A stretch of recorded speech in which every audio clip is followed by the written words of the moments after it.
গত প্রায় ৩ দিন ধরে ঢাকা চট্টগ্রাম মহাসড়কের মেয়র হানি ফ্লাইওভারের অংশে অর্থাৎ কাজলার মোড় এলাকায় যে অসংখ্য ট্রাক, পণ্যবাহী ট্রাক, কাভার্ড ভ্যান, লরি, যাত্রীবাহী বাস আটকা পড়েছিল, সেগুলো আইনশৃঙ্খলা বাহিনীর সহায়তায় আজকে মুক্ত করা হয়েছে। সেগুলো মুক্ত হয়ে ঢাকায় ঢুকে পড়েছে এবং তাদের যে চালকরা রয়েছেন, সেই চালকরা যারা শ্রমিক রয়েছেন, পরিবহন শ্রমিকরা, তারা আমাদেরকে অবর্ণনীয় যে কষ্ট, সেই কষ্টের কথা তারা আমাদেরকে শুনিয়েছে। তারা বলছেন যে তাদেরকে আসলে খেতে দেওয়া হয়নি, তাদেরকে মারধর করা হয়েছে এবং তাদেরকে সেখানে বাধ্য করা হয়েছে এবং অনেক গাড়িকে আসলে পুড়িয়ে দেওয়া হয়েছে।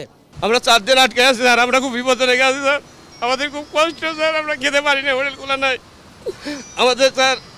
পুলিশ প্রশাসন না থাকলে আমাদের কেউ রক্ষা করতে পারতো না স্যার। আজকে আমাদের পিছনের গাড়ি, আগের গাড়ি সব পুড়াই যাচ্ছে স্যার। আজ পর্যন্ত এই মাত্র একটু ছাড়া পাইছে বিভিন্ন সামরিক প্রশাসনের কারণে। এছাড়া গত কয়েকদিন ধরে আমরা দেখেছি যে যাত্রাবাড়ি এলাকার অর্থাৎ কাজলার মোড়ে যে বিক্ষোভকারীরা অবস্থান নিয়েছিল, সেই বিক্ষোভকারীরা আজকেও কারফিউর মধ্যে অবস্থান নেওয়ার চেষ্টা করলে আইনশৃঙ্খলা বাহিনীর কঠোর অবস্থানের কারণে তারা সরে যেতে বাধ্য হয় এবং আশপাশে যে সমস্ত অলিগলি রয়েছে, কাজলার মোড়, যাত্রাবাড়ির যে বিভিন্ন অলিগলি রয়েছে, সেই অলিগলিতে তারা ছড়িয়ে ছিটিয়ে যায়।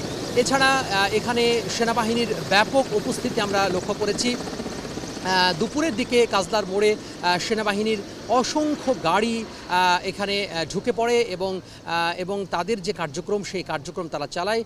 এছাড়া আইনশৃঙ্খলা বাহিনীর অন্যান্য যে সমস্ত সদস্য রয়েছে, বিশেষ করে বিপুল পরিমাণ পুলিশ সদস্য, র্যাবের সদস্য, অন্যান্য যে আইনশৃঙ্খলা বাহিনীর সদস্য, তারাও এখানে উপস্থিত ছিল। এই ছিল যাত্রাবাড়ি থেকে আমার হাতে সবশেষ। তোহা খান তামিম, সময় সংবাদ, ঢাকা।